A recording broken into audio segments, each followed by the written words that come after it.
30 minutes ミッションよりついにアーマードコアの機体が立体化。圧倒的なディテール、組みやすさ、造形美。独立傭兵レイブンが狩るライトフォールを今回はウェザー。どうもダーティーです。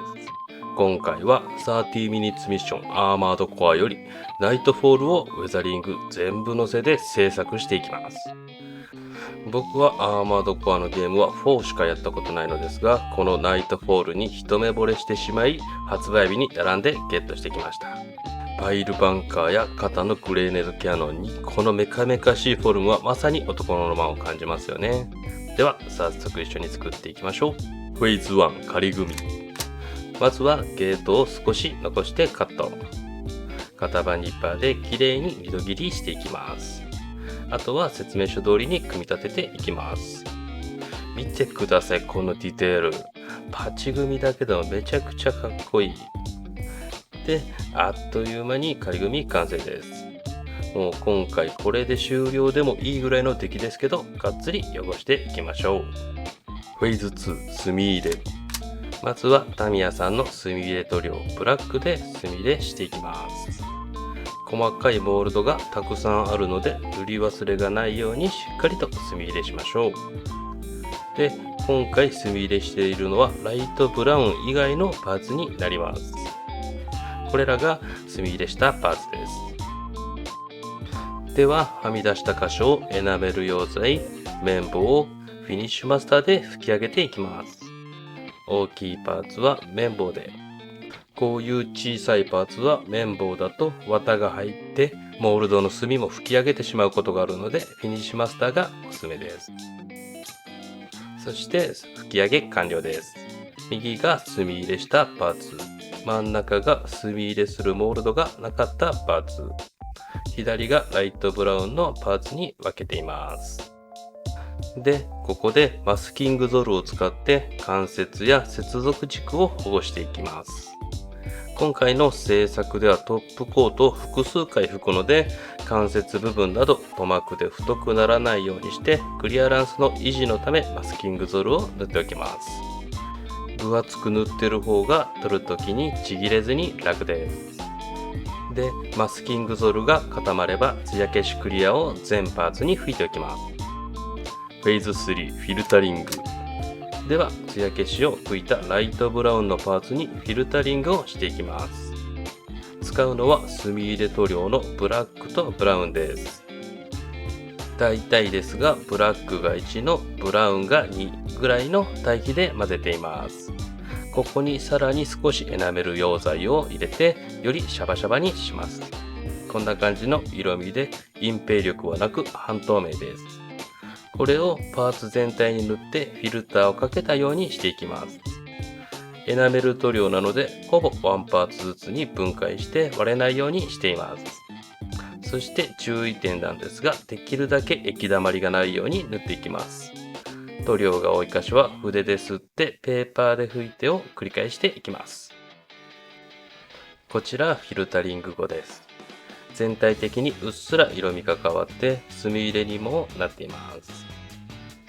そして2回目のフィルタリングに、先ほどと同じ塗料を使ってもう一度フィルタリングをしますが、1回目と違って液だまりを無視してください。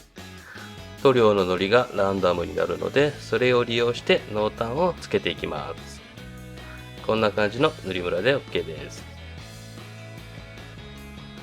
左が2回フィルタリングしたパーツですが、いい感じに濃淡が出てパーツに表情がつきました。実は1回目で思ってた色味より薄かったので、たまたま2回やったらいい感じになっただけなんですけどね。まさに偶然の産物で、全体的にはこんな感じで思うような色味になりました。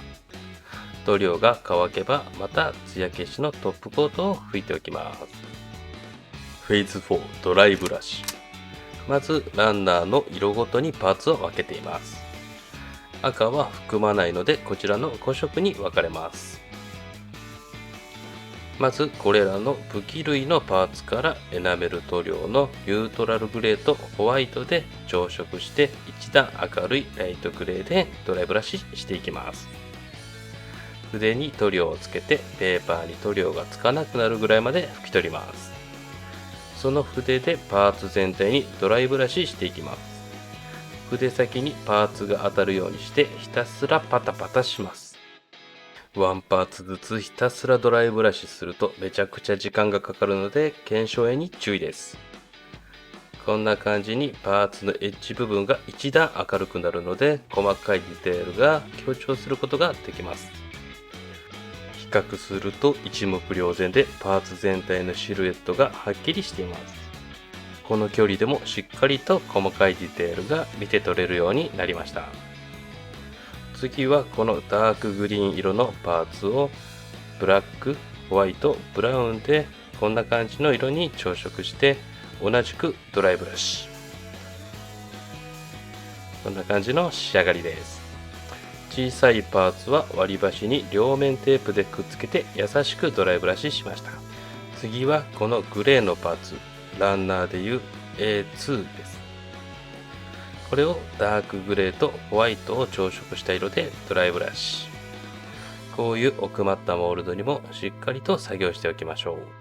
小さいパーツは爪楊枝をマスキングテープで太らせて刺しています。一番小さいバイザーのパーツもしっかりと作業しました。次は D ランナーのパーツです。ブラウンとホワイトで調色します。こんな感じの色味です。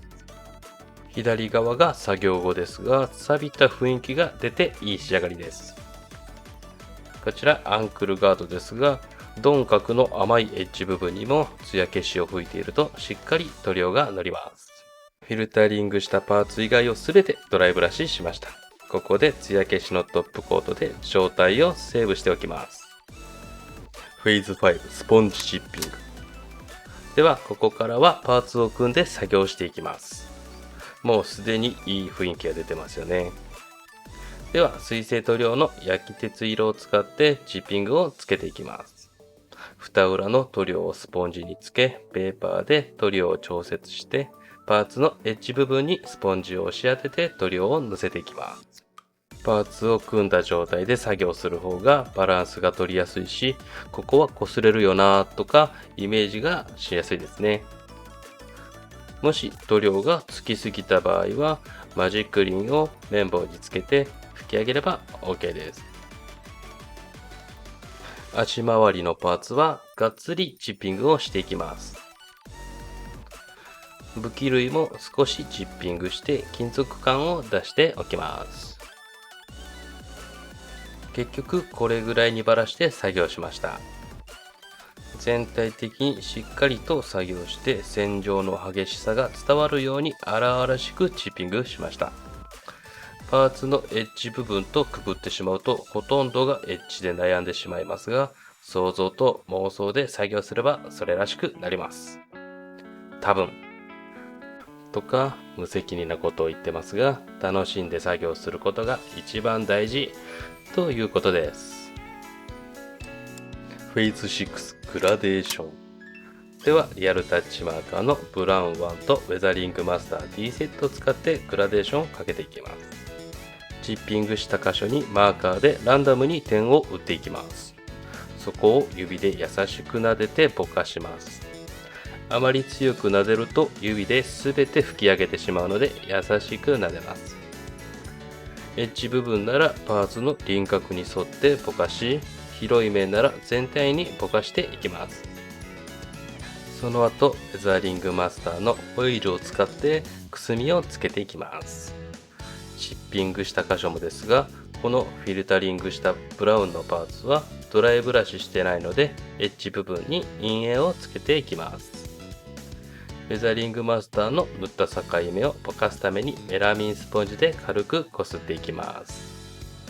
これを全パーツに施していきます。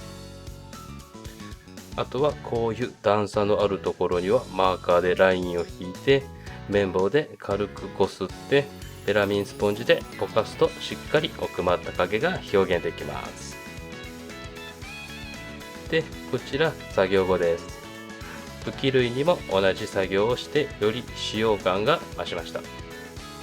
リアルタッチマーカーは半透明で、ウェザリングマスターも隠蔽力はそこまでないので、ドライブラシでエッジやモールドを強調した箇所も消えることなく、トーンが広がり、より複雑な色味になり、情報量が増えました。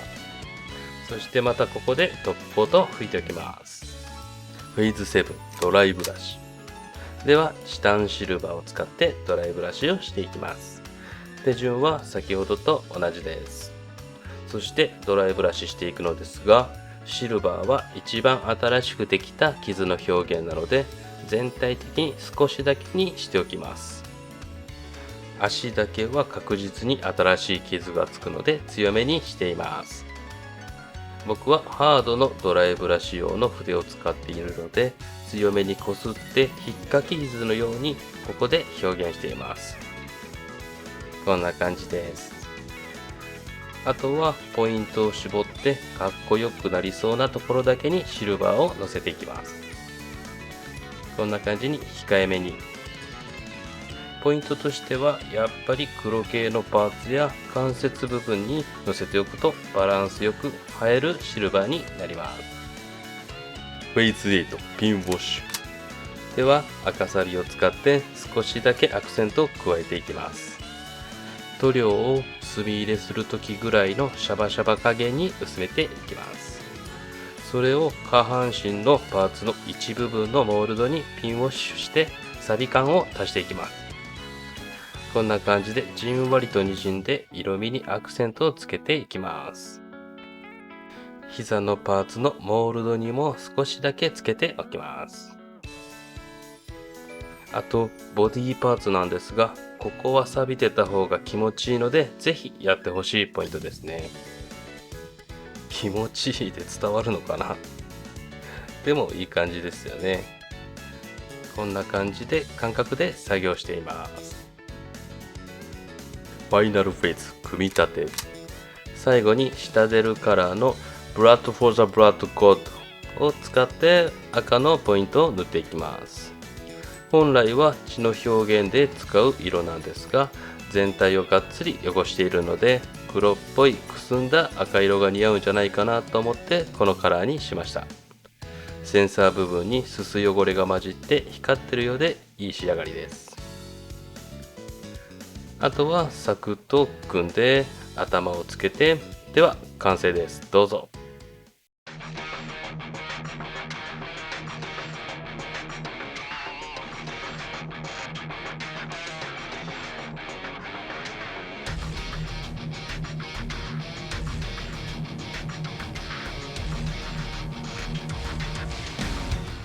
では比較です。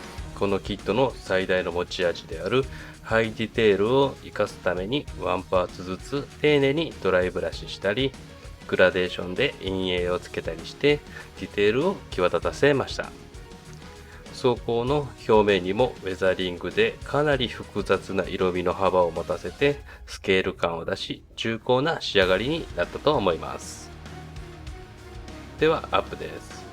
今回は無塗装の成型色生かしでウェザリングして製作しましたが、シリンダーや動力パイプを塗り分けて作ってもよりメカメカしい感じになってかっこいいだろうし、今回とはまた違う複雑味を味わえるだろうなとか、作っていていろんなアイデアが湧いてくるキットでした。ワンパーツずつの作業が多いのでかなり手間暇はかかりますが、その分しっかりと作品に反映されました。いかがだったでしょうか。今回はナイトフォールを無塗装成型色のウェザリング全部乗せて制作しました。厳密にはまだまだウェザリング手法はあるのですが、細かいことは気にせず。で、今回ゲームのプレイ中のような仕上がりにしたかったので全体を暗めにしてますが、実際パッチ組みだけでもめっちゃかっこいいのでぜひ作ってみてください。で、もしこの動画が良かったと思っていただけたら高評価、チャンネル登録をよろしくお願いいたします。何か一つでもためになれば幸いです。最後までご視聴ありがとうございました。ではまた。